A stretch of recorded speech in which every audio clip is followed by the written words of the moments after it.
کیونکہ موسیٰ علیہ السلام کا واقعہ ہے نا اس میں، تو اس میں اللہ نے موسیٰ علیہ السلام کی قوم کے بھی ایک شخص کا ذکر کیا، بنی اسرائیلی۔ موسیٰ علیہ السلام کس کے لیے نجات دہندہ تھے؟ بنی اسرائیل کے لیے۔ اب بنی اسرائیل میں غلام لوگ زیادہ تھے، یعنی جو فرعون نے، لیکن کچھ ان میں کروڑ پتی بھی تھے، ان کی بڑی پھوں پھاں تھی۔ آپ کو پتہ ہے غلام قوموں میں بھی جو بہت اونچے نمبر کے سیٹ ہوتے ہیں نا، گورنمنٹ ان سے بنا کے رکھتی ہے۔ تو موسیٰ علیہ السلام کی قوم ہی میں ایک شخص تھا قارون، جس کا دعویٰ تھا، زبانی دعویٰ کہ موسیٰ علیہ السلام پر میں ایمان لے کر آیا ہوں۔ تو اللہ کہتے ہیں ہم نے اس کو بہت مال و دولت دی تھی۔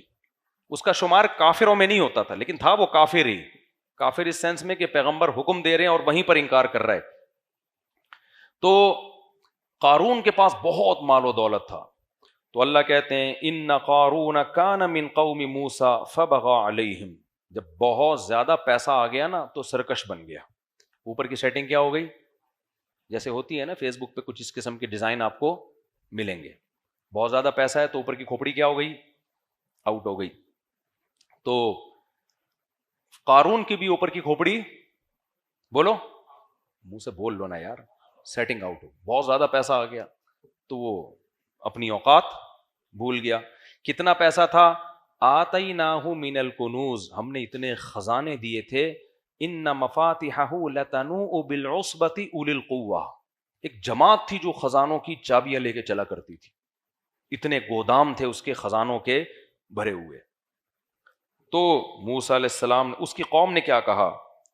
لا تفرح، قوم نے کہا، ابھی موسیٰ علیہ السلام نے نہیں کہا اس کو، پبلک اس کو کہتی تھی، جو بھی نیک لوگ تھے نا پبلک میں، لا تفرح، اترا مت، ہر وقت نا تو شو بازی میں بول لو نا لگا رہے، یہ میری گاڑی، یہ میری سواری، یہ میرا موبائل، یہ میرے بیویاں نہیں دکھا رہے ہوتے یہ لوگ، میری 4 بیویاں، میری، ان کی بیویاں اکثر کم ہوتی ہیں بیچاروں کی، یہاں یہ کیا ہوتے ہیں؟ ویسے بیویاں دکھانے کی چیز نہیں ہے لیکن فخر تو کر سکتا ہے نا انسان، تو یہ میرا بنگلہ، میری سواری، غریبوں کو نیچا دکھانے کے لیے نا ہر وقت اپنی دھاک اونچی رکھتا تھا۔ تو قوم نے کہا اترا مت، جب پیسہ اللہ نے دیا ہے تو شکر بنتا ہے، اتنانا نہیں بنتا۔ شکر کیا ہے بھائی؟ اللہ کا دیا الحمدللہ بہت کچھ ہے، اللہ کا بڑا فضل ہے میرے اوپر، یہ ٹھیک ہے۔ نسبت کس کی طرف کرو بھائی؟ اللہ کی طرف۔ تو اترانے لگا۔ قوم نے کہا ان اللہ لا يحب الفریحین، اللہ اترانے والوں کو پسند نہیں کرتا۔ وابتغ فیما آتاک اللہ الدار الآخرہ، اور اس سے قوم کے لوگوں نے یہ بھی کہا، حضرت موسیٰ بھی کہتے تھے کہ جب تجھے اللہ نے اتنی دولت دی ہے تو ٹھیک ہے، تو دنیا میں مزے اڑا رہا ہے، کچھ آخرت کی فکر بھی تو کرنا، اس دولت سے کچھ غریبوں کا خیال کر، کچھ زکوٰۃ، صدقات، کچھ مدارس، کچھ مسجدیں، کچھ قوم میں غریب لوگ ہیں ان کی مدد کر، تھوڑی سی انویسٹمنٹ کہاں کے لیے کر؟ آخرت کے لیے بھی تو کرنا۔ وَأَحْسِن كَمَا أَحْسَنَ وَلَا تَنْسَ نَصِيبَكَ مِنَ الدُّنْيَا، اور دنیا میں تو نے جتنے دن رہنا ہے نا اس کو بھول نہیں۔ اتنی ساری دولت ہے لیکن یہ دولت تیرے ساتھ قبر میں نہیں جائے گی۔ مالدار آدمی نے یہ چیز بھول جاتا ہے، وہ سمجھتا ہے یہ کروڑ روپے، خربوں روپے، بھائی تو زندگی بھر یہ پیسے بھی چائے میں ڈبو کے کھاتا رہے گا نا تو بھی زندگی ختم ہو جائے گی، پیسہ ختم نہیں ہوگا۔ تو لا تنس نصیبک من الدنیا، دنیا میں جتنا تیرا حصہ ہے نا اس کو بھول نہیں۔ کیا مطلب؟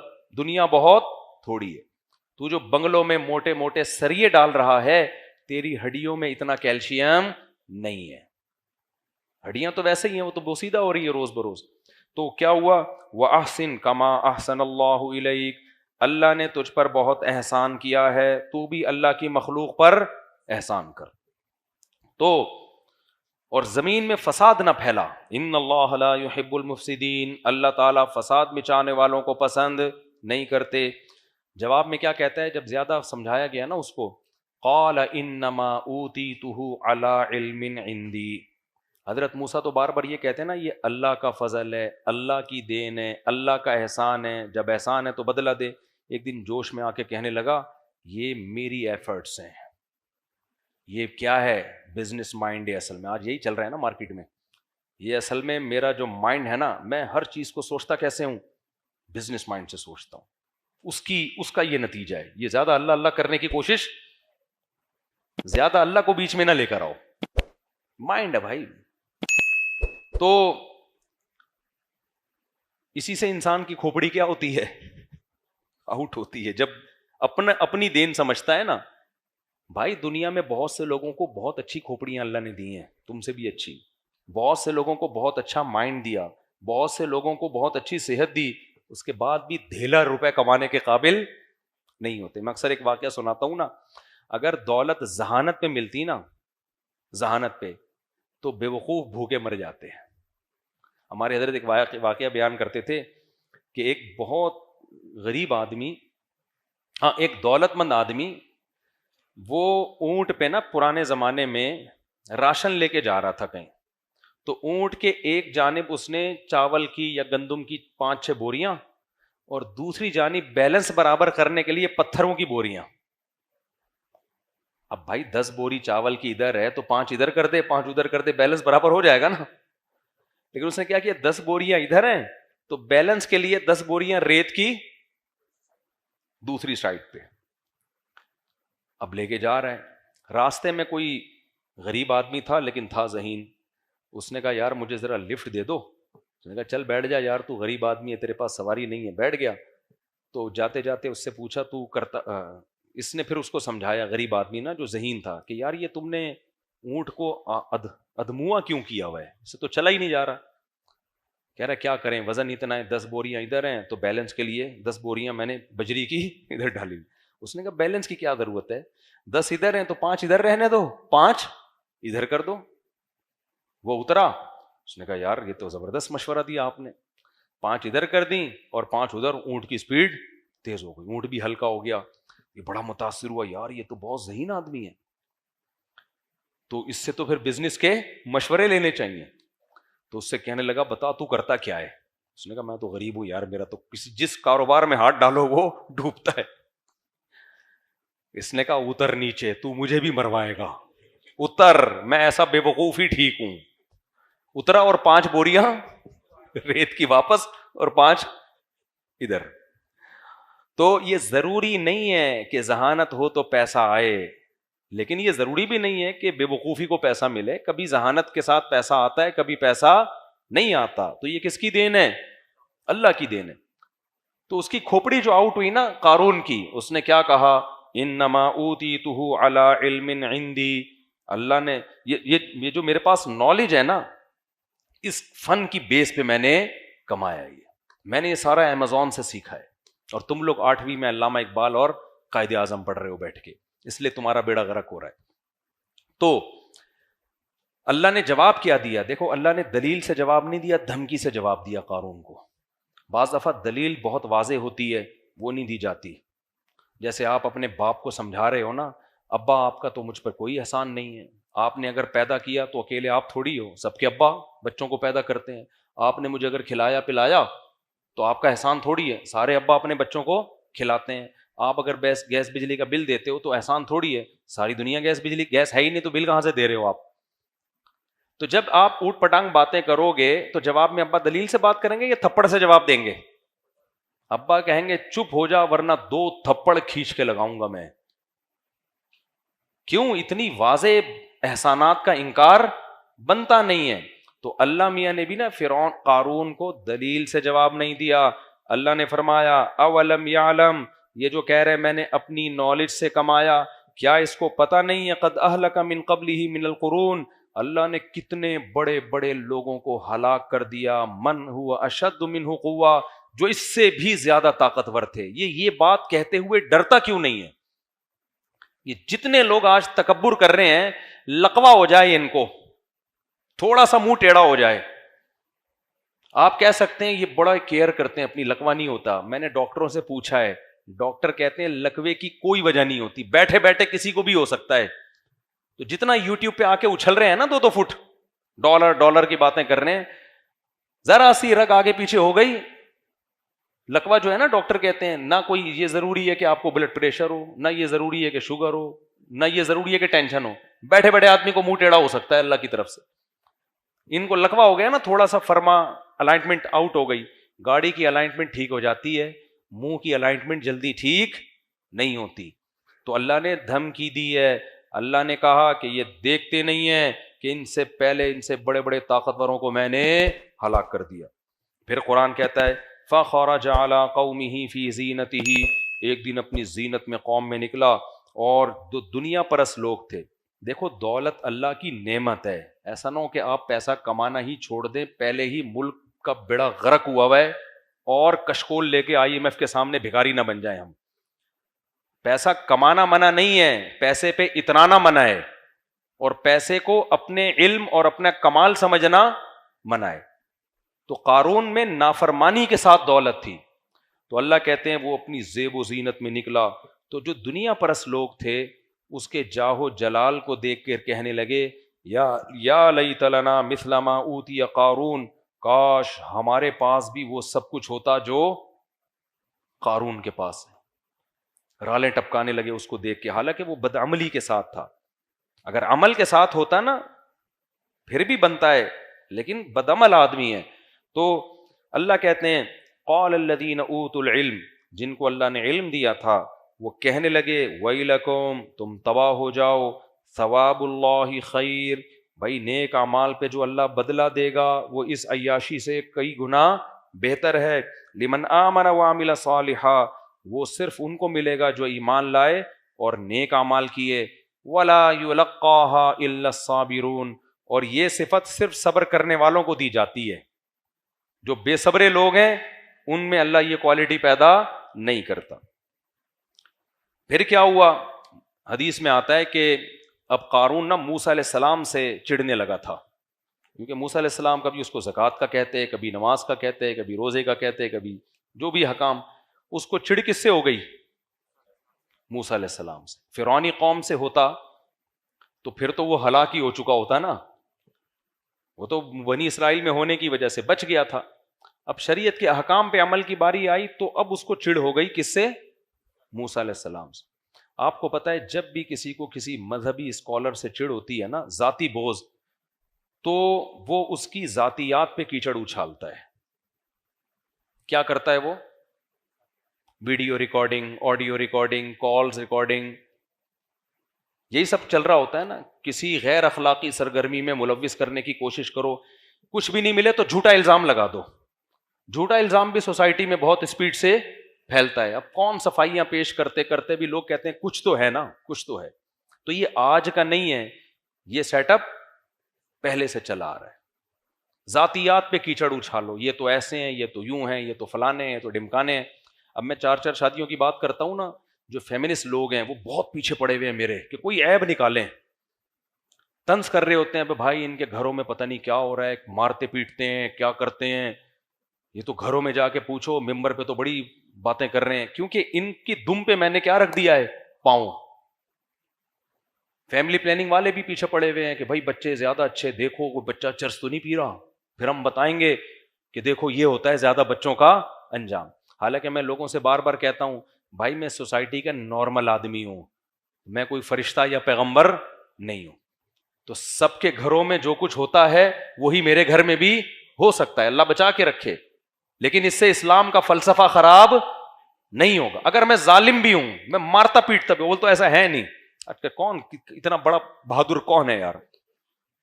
فرض کرو میں مارتا پیٹتا ہوں، میں ٹارچر کرتا ہوں، میں نے ظلم کر کے رکھا ہوا ہے، کھلانے کو روٹی نہیں ہے اور بچے چرسی ہیروئن چی، میں غلط ہو جاؤں گا نا، فلسفہ غلط نہیں ہوگا. تو اس لیے ان چیزوں میں پڑھائی نہ کرو کہ کون کیا کر رہا ہے، کون صحیح ہے کون غلط ہے. بھائی پیغام کو دیکھو، پیغام کیا دیا جا رہا ہے. سمجھتے ہو کہ نہیں سمجھتے ہو؟ پیغام کو دیکھو کیا دیا جا رہا ہے پیغام. تو اب جو قارون تھا نا اس کو چڑ ہو گئی کس سے؟ موسیٰ علیہ السلام سے، کہ یار میرے لیے سب سے بڑا ہیڈک کون بنا ہوا ہے؟ موسیٰ علیہ السلام. اس نے کیا کیا؟ پیسے سے دنیا میں ہر کام ہوتا ہے. اس بے شرم نے یہ کیا کہ ایک عورت کو خریدا. اچھا فحش الزام جب بھی لگوایا جاتا ہے عورت سے لگوایا جاتا ہے، خوب سمجھ لو، کیونکہ عورت کی بات اس بارے میں لوگ فوراً ایکسیپٹ کر لیتے.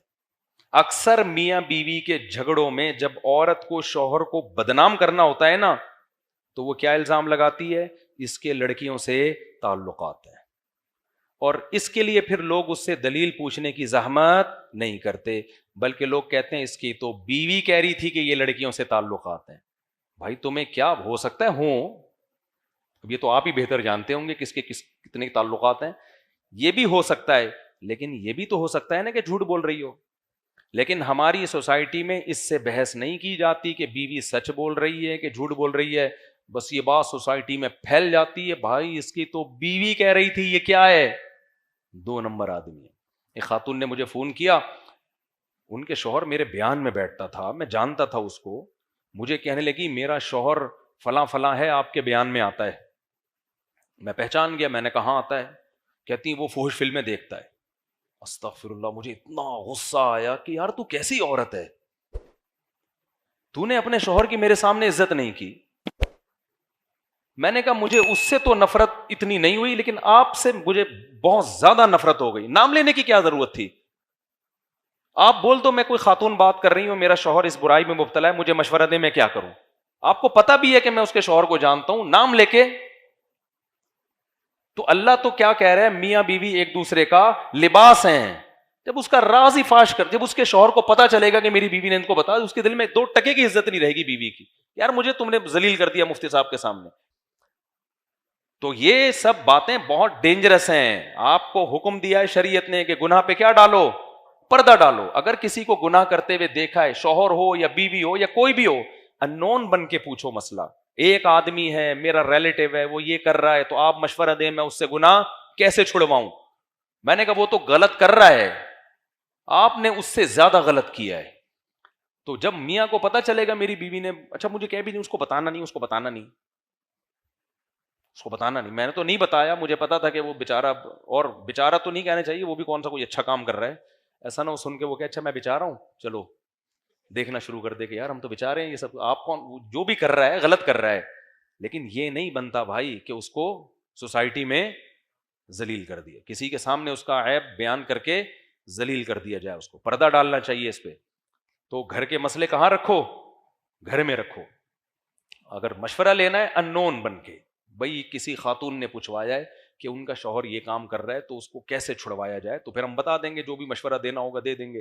تو سب سے پہلی بات تو کنڈی لگانے ہی نہ دو. کیا خیال ہے؟ ابھی کیا میں اس پہ، یہ سارا ہمارا لیکچر رہ جائے گا، جلدی سے اس کو میں کمپلیٹ کرتا ہوں میں. تو اب کیا کیا کہ اس نے، قارون نے نا ایک عورت کو تیار کیا کہ میں تمہیں ٹھیک ٹھاک پیسہ دوں گا، تم نے موسیٰ پہ فحش الزام لگا دینا ہے، بدکاری کا، معاذ اللہ. کیا کر دینا ہے؟ تو لوگ نا بنی اسرائیل تو ویسے ہی نیگیٹو سوچ والے تھے، ساری زندگی موسیٰ علیہ السلام کی سیرت دیکھی انہوں نے، لیکن اس قوم میں منفی سوچ کا غلبہ زیادہ تھا. تو اور عورت کا الزام لگتا ہے نا تو باتیں شروع ہو جاتی ہیں. تو ٹھیک ٹھاک پیسہ دیا اس کو. جب وہ عورت آئی مجمع میں تو وہ حضرت موسیٰ کا چہرہ دیکھ کے نا گھبرا گئی. وہ حضرت موسیٰ کے چہرے پر تو ایک روب تھا، ایک نور تھا. خود سوچو نا، کلیم اللہ، عام پیغمبر بھی نہیں ہے، وہ پیغمبر جن سے کوہ طور پہ بلا کے اللہ ہم کلام ہوتا ہے، وہ پیغمبر جن کی پاک دامن اور امانت دار ہونے کی گواہی 2 لڑکیوں نے دی تھی. خیر من استاجرت القوی الامین، بہترین امانت دار ہے یہ. تو جب وہ عورت جو تھی نا حضرت موسیٰ علیہ السلام کے چہرے پہ نظر پڑی تو وہ اللہ سے ڈر گئی، اور اس نے صاف بتا دیا کہ اس نے مجھے پیسے دیے تھے آپ پہ فحش الزام لگانے کے لیے. حضرت موسیٰ علیہ السلام نے بد دعا کے لیے ہاتھ اٹھائے کہ کتنا بڑا جرم کر رہا ہے، اپنی قوم کے پیغمبر پہ تو فحش الزام لگا رہا ہے. تو حضرت موسیٰ علیہ السلام نے بد دعا کے لیے ہاتھ اٹھائے قارون کے لیے، اور قارون اپنے خزانے سمیت سب کے سامنے زمین میں دھسنا شروع ہو گیا. چیختا رہا، وہ معافی مانگتا رہا. حضرت موسیٰ نے کہا نہیں. یہاں ایک من گھڑت واقعات لوگ بیان کرتے ہیں کہ اللہ نے حضرت موسیٰ سے کہا کہ اے موسیٰ، وہ چیختا رہا، تجھے پکارتا رہا، تو نے معاف نہ کیا، مجھے ایک دفعہ پکارتا میں اسے معاف کر دیتا. ایسی کوئی روایت ثابت بولو نہیں ہے. جو جرم اس نے کیا تھا نا اس پہ یہی کچھ بنتا تھا، ورنہ لوگ جری ہو جاتے نا. بعض دفعہ مجرم کو سزا دینا اس لیے ضروری ہوتا ہے تاکہ پبلک کی اصلاح ہو جائے، ان کو پتہ چل جائے کہ پیغمبر کا معاملہ معمولی معاملہ نہیں ہوتا. تو فخسفنا به وبداره الارض، اللہ کہتے ہیں ہم نے اس کو بنگلوں سمیت زمین میں دھسا دیا. فما کان لہ من فئۃ ینصرونہ من دون اللہ، پکارتا رہا، چیختا رہا، کوئی اسے اللہ کے عذاب سے بچانے والا نہیں ہوا. اور پھر نتیجہ کیا نکلا؟ وَأَصْبَحَ الَّذِينَ تَمَنَّوْا مَكَانَهُ بِالْأَمْسِ، کل جو اس کی سواریاں دیکھ کے کہہ رہے تھے نا کاش اللہ ہمیں بھی قارون بنا دے، کاش اللہ ہمیں بھی کیا بنا دے، قارون. اب وہ کیا کہہ رہے ہیں؟ وَإِكَأَنَّ اللَّهَ يَبْسُطُ الرِّزْقَ لِمَن يَشَاءُ. بھائی بات اصل میں یہ ہے، یہ تو اللہ کی دین ہے، جس کو روزی زیادہ دیتا ہے کسی کو روزی. وہ جو گھنٹوں گھنٹوں کی تقریروں سے بات سمجھ میں نہیں آ رہی تھی نا، وہ 2 منٹ میں سمجھ میں آ گئی. ایکچولی ہوتا یہ ہے، کسی کے پاس پیسے زیادہ آ جاتے ہیں، کسی کے پاس کم آ جاتے ہیں، کسی کو اللہ دے کے آزماتا ہے، کسی سے اللہ لے کے آزماتا ہے. تو یہ کوئی اتنی بڑی بات نہیں ہے کہ اتنے خزانے وزانے. دنیا مسافر خانہ ہے، یہ دنیا کیا ہے؟ مسافر خانہ. 2 منٹ میں بات سمجھ میں آ گئی. پھر کہنے لگے لولا ان من اللہ علینا، اگر اللہ ہم پر احسان نہ کرتا، ہمیں غریب نہ رکھتا. یہ احسان کرنے کا مطلب کیا ہے؟ اللہ کا شکر ہے اس نے ہمیں غریب بنا دیا. لخسف بنا، ہمارے پاس دولت آتی ہم بھی یہی ہوتے، کیونکہ اس کو تو موسیٰ علیہ السلام کب سے نصیحتیں کر رہے ہیں، ہمیں بھی کر رہے ہیں، ہم پہ اثر ہو گیا، اسے کر رہے ہیں، اس پہ نہیں ہوا. تو فرق کیا ہے؟ ہم غریب ہیں اور اس کے پاس پیسہ ہے. غریب پہ جلدی اثر ہوتا ہے، عیاشی کے لیے اس کے پاس شراب کے پیسے ہی نہیں ہوتے، تو جب اسے بتایا جاتا ہے شراب حرام ہے بہت خوش ہوتا ہے، وہ زبردست، ویل ڈن. شراب کیا ہونی چاہیے؟ میں نے بتایا نا ہمارے مدرسے میں کلاس فیلو لڑکا تھا، وہ چھپ چھپ کے سگریٹ، پان، نسوار، بس چرس رہ گئی تھی. اب مدرسے میں 2-3 دفعہ پکڑا گیا، سزا ملی، پھر چھپ کے نا نسوار بھی، پان بھی اور سگریٹ بھی. ایک دن کیا ہوا، خود ہی بیچارے نے سگریٹ بھی چھوڑ دی، پان بھی، صرف نسوار رہ گئی. تو میں نے پوچھا آج کل صرف نسوار چل رہی ہے، وجہ؟ کہتا ہے پیسے ہی نہیں ہے یار. کہتا ہے بھائی جیب خرچی اتنی ملتی نہیں ہے گھر سے، کہتا ہے ناشتہ کر لو یا اس میں سگریٹ خرید لو. تو کہہ رہے ہیں مجبوراً میں کس پہ گزارا کر رہا ہوں؟ نسوار پہ. تو اللہ کی رحمت ہو گئی نا. تو ہر آدمی پہ دولت سوٹ نہیں کرتی. تو وہ جواب میں کہنے لگے لولا امن اللہ علینا، اللہ کا ہم پر احسان نہ ہوتا تو اللہ خسف بنا، اللہ ہمیں بھی دھسا دیتا. اللہ کا شکر ہے اللہ نے ہمیں اس عذاب سے بچایا ہوا ہے. وَإِكَأَنَّهُ لَا يُفْلِحُ الْكَافِرُونَ، پھر کہنے لگے کافر کبھی بھی کامیاب نہیں ہوتا.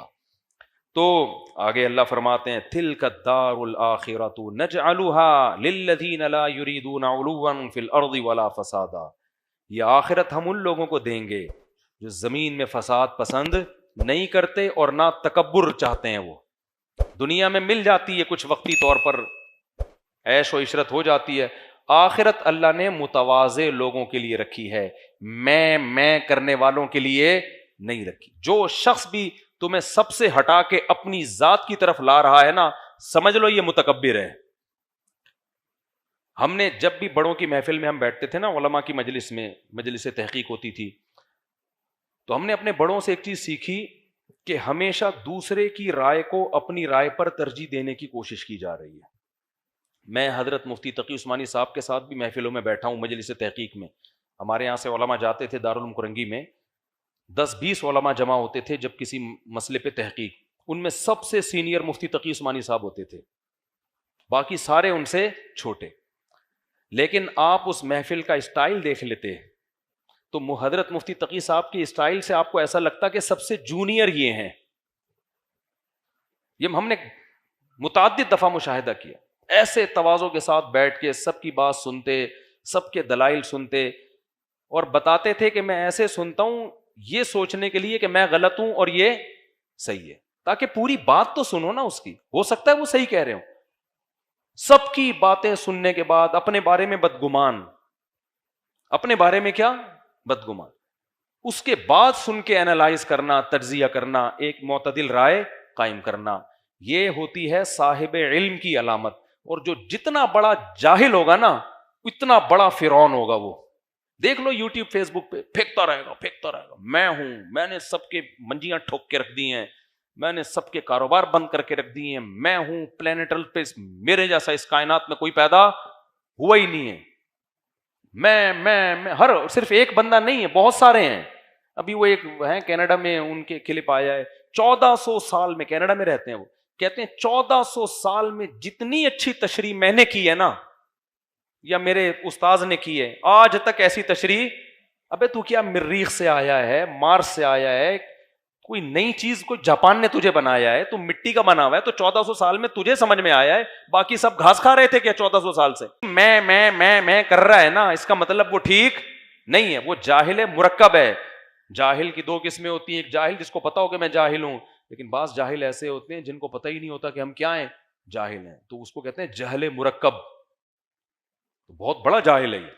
تو یہ میں اللہ کو پسند نہیں ہے. ہم بڑے علماء کے ساتھ جب بھی بیٹھتے تھے ایسی ڈیبیٹ ہوتی تھی, اتنا مزہ آتا تھا بحث کرنے میں, اور دوسرے کی سن رہے ہیں, آخر میں آ کے ایک اعتدال سے اپنی رائے قائم کی. رائے کا تو بڑے ہی کا رائے کا اعتبار ہوتا ہے کہ سنتے ہیں تسلی سے.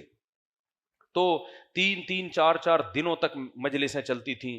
ہمارے حضرت تو بہت بیٹھے مجلسیں اٹینڈ کی ہیں نا. ایک دفعہ کیا ہوا, ہمارے شیخ حضرت مفتی رشید احمد صاحب رحمہ اللہ اور ان کے استاذ حضرت مفتی شفیع صاحب رحمہ اللہ, جو مفتی تقی عثمانی صاحب کے استاذ ہیں, فرماتے ہیں کہ ایک شخص سوال لے کر آیا اور کہا کہ جواب لکھیں جس پہ 2 مفتی ایگری ہوں, مفتی محمد شفیع صاحب بھی اور ان کے شاگرد حضرت مفتی رشید احمد صاحب بھی, یہ دونوں ایگری ہوں اور پھر فتویٰ لکھیں. حضرت کہتے ہیں ہم دونوں ایگری نہیں ہوئے ایک رائے پہ. مفتی محمد شفیع صاحب کی رائے کچھ اور تھی, میری رائے کچھ اور, اختلافی مسئلہ تھا, اور آپس میں بات چیت کے بعد رائے میں اتفاق بھی نہیں ہوا. تو حضرت فرماتے ہیں میں نے حضرت مفتی شفیع صاحب سے کہا کہ بھئی آپ بڑے ہیں, تو ایسے موقع پہ پھر آپ اپنی رائے کے مطابق جواب لکھ دیں, آپ سینئر ہیں بھئی, عوام کے لیے تو جو بھی صحیح سینئر مفتی ہو اس کی رائے ہے نا, تو آپ لکھ دیں. اب بعض لوگ فوراً پتہ ہے کیا کہتے ہیں, چھوڑو ان دونوں کو, دلیل کیا کہہ رہی ہے. ابے بھائی دلیل کو سمجھنے میں ہی تو اختلاف ہو رہا ہے, دلیل کو سمجھنے میں کیا ہو رہا ہے, اختلاف ہو رہا ہے. تو جیسے ہم کہتے ہیں نا کہ بھئی ابو حنیفہ کی رائے کو فالو نہیں کرو گے تو آج کل کے اسکالر کی رائے کو فالو کرنا پڑے گا. وہ فوراً کہتے ہیں نہ آج کل کے اسکالر نہ ابو حنیفہ, حدیث کو فالو کرو. ابے کمبختو, حدیث کو سمجھنے میں ہی تو اختلاف ہو رہا ہے. اگر اتنا آسان معاملہ ہوتا تو ابو حنیفہ اور شافعی کی رائے میں اختلاف کیوں ہوتا؟ ایسے صرف فارغ ترین لوگ دنیا میں موجود ہیں. تو حدیث دونوں طرف ہے, تبھی تو رائے میں اختلاف ہو رہا ہے. تو پھر حدیث کا ایک مطلب وہ ہے جو ابو حنیفہ لے رہے ہیں, ایک 15ویں صدی کے لوگ لے رہے ہیں, تو ہم کہتے ہیں ان کی رائے میں غلطی کا امکان زیادہ ہے, ان کی رائے میں غلطی کا امکان کم ہے. حدیثیں تو دونوں کے پاس ہیں. آج کی بات واقعہ سناؤں میں, آج ایک بندہ آ گیا میرے پاس عصر میں کہ آپ کہتے ہیں 2 نمازیں اکٹھی پڑھنا قضا کر کے جائز نہیں ہے. یہ تو ترمذی کی صحیح حدیث ہے انس بن مالک کی کہ نبی نے غزوہ تبوک میں ظہر کے فوراً بعد کیا پڑھی ہے, عصر پڑھی ہے. میں نے کہا صحیح حدیث نہیں ہے. کہہ رہے میں نے اسلام 360 میں دیکھا ہے. میں نے کہا بھائی اسلام 360 نے تو مختلف لوگوں کے ترجمے نقل کیے ہوئے, وہ کوئی ذمہ دار تھوڑی ہے اسلام 360 اس بات کا. کہہ رہے ہیں نہیں وہ ہے, وہ بہت. پھر میں نے کہا آپ لے آئیں, تو کسی نے بھی اس حدیث کو صحیح نہیں کہا. میں نے کہا یہی حدیث بخاری میں ہے, ترمذی میں ہے کہ حضرت انس بن مالک کہتے ہیں نبی صلی اللہ علیہ وسلم ظہر کے ساتھ فوراً ہی عصر پڑھ لیتے تھے. بخاری میں ہے کہ جب جلدی ہوتی ظہر پڑھ کے سوار ہو جاتے تھے. ظہر پڑھ کے کیا ہو جاتے تھے, سوار ہو جاتے تھے. ہاں جب دیر کرتے تو پھر ظہر عصر ملا کے پڑھتے, یعنی ظہر کو عصر کے وقت تک لے کے جاتے, قریب کر دیتے اس کے. یعنی تو ایک دم نا وہ بندہ ہی حیران ہو گیا کہ یار یہ کیا ہے. پھر میں نے اس کو سند کی بحث بتائی. میں نے کہا یہ سند بھی ٹھیک نہیں ہے, کن کن محدثین نے اس کو ضعیف کہا ہے. تو پھر میں نے کہا میرے بھائی حدیثیں ہر ایک کے پاس ہوتی ہیں, حدیث کے مفہوم اور اس کا مطلب کیا ہے, اس کے مقابلے میں دوسری حدیث کون سی ہے, یہ اچھا خاصا ایک علم ہے. یہ آج کل کے اسکالر بچے ہیں پرانے اسکالرس کے مقابلے میں, سمجھتے ہو کہ نہیں سمجھتے. بس جلدی سے میں بیان ختم کرتا ہوں. تو اللہ فرماتے ہیں یہ جو آخرت ہے ہم ان لوگوں کو دیتے ہیں جو زمین میں تکبر نہیں کرتے. ہاں وہ واقعہ مکمل کر دوں. حضرت مفتی رشید احمد صاحب کہتے ہیں کہ پھر میں نے کہا کہ بھئی آپ اپنی رائے کے مطابق جواب لکھ دیں. عام طور پر کیا ہوتا ہے, جو چھوٹے موٹے اسکالرز ہوتے ہیں نا, وہ صحیح نہیں کہہ رہا, میں جو کہہ رہا ہوں یہ دلیل کے مطابق ہے, یہ فتویٰ دیا جائے گا اور ادھر نہیں جانا. وہ جو بڑا مفتی بیٹھا ہوا نا منجن بیچ رہا ہے, منجن, اس کی تو میں نے منجی ٹھوک دی ہے. فتویٰ میں دے رہا ہوں, یہ لکھو چلو شاباش. ان کو تو میں دلیل سمجھا رہا ہوں, ان کو سمجھ میں ہی نہیں آ رہا. اور وہ بڑے کیا کہہ رہے ہوتے, ابے یہ میرا شاگرد ہے, کل کا بچہ ہے, اس کو کیا پتا دلیل ولیل کا, اس کو کیا پتا دلیل کیا ہوتی. میں فتویٰ لکھ رہا ہوں, اس کو دکھانا بھی نہیں. ہاں اس کی تو میں نے پہلی کلاس سے ہی منجی ٹھوک کے رکھی ہوئی ہے. لیکن دونوں چونکہ عالم تھے, استاذ کو بھی پتا تھا میرا شاگرد ہے, لیکن ہیں کیا, عالم ہے, علم ہے ان کے پاس. شاگرد کو پتا تھا بھائی ان کا علم مجھ سے زیادہ ہے. تو حضرت کہتے ہیں میں کہہ رہا تھا آپ جواب لکھیں, وہ کہہ رہے تھے نہیں آپ جواب لکھیں. کہہ رہے ہیں اسی میں 3-4 دن گزر گئے. میں انصرار کروں بھائی میں نہیں لکھ رہا, جب آپ کا اختلاف ہے تو آپ کی رائے زیادہ قابل اعتماد ہے. حضرت مفتی شفیع صاحب کو شاید 100% اطمینان نہیں تھا اپنی رائے پر, وہ جان چھڑانا چاہ رہے تھے کہ بھائی قیامت میں پھر آپ سے سوال ہوگا نا, مجھ سے نہیں ہوگا, آپ لکھ دو. سمجھتے ہو کہ نہیں سمجھتے؟ حضرت فرماتے ہیں چند دن گزرنے کے بعد حضرت مفتی شفیع صاحب نے فرمایا کہ مجھے بھی آپ کی رائے کے صحیح ہونے پر اطمینان ہو گیا ہے. بعض دفعہ انسان تنہائی میں غور کرتا ہے, بات سمجھ میں آتی ہے. کہتے ہیں پھر ہم دونوں نے فتویٰ لکھ کے اس کو دے دیا. یہ 20 دفعہ ہم نے دیکھا ہے بڑے علماء میں کہ بھئی آپ جواب لکھو, وہ کہہ رہے آپ. لیکن آج کل کے اسکالر کیا کہتے ہیں, اس سے نہیں پوچھنا, یہ سوائے منجن کے اور کچھ بھی نہیں ہے. قرآن حدیث اس پلینٹ ارتھ پہ جیسے میں نے سمجھا ہے 1400 سال میں کسی کا باپ بھی پیدا نہ ہوا اور نہ آئندہ ہوگا. پلینٹ ارتھ پہ میں اسلامی اسکالرز میں آخری اسکالر ہوں, جیسے ہمارے نبی آخری نبی تھے, میں پہلا اور آخری اسکالر ہوں, میرے بعد کوئی اسکالر نہیں آئے گا. تو یہ جن کا بھی یہ اسٹائل ہو نا تو سمجھ لو ان کی چورن چٹنی کی دکان ہے باقاعدہ. سمجھتے ہو؟ تو ایسا یہ تکبر پسند نہیں اللہ تعالیٰ کو.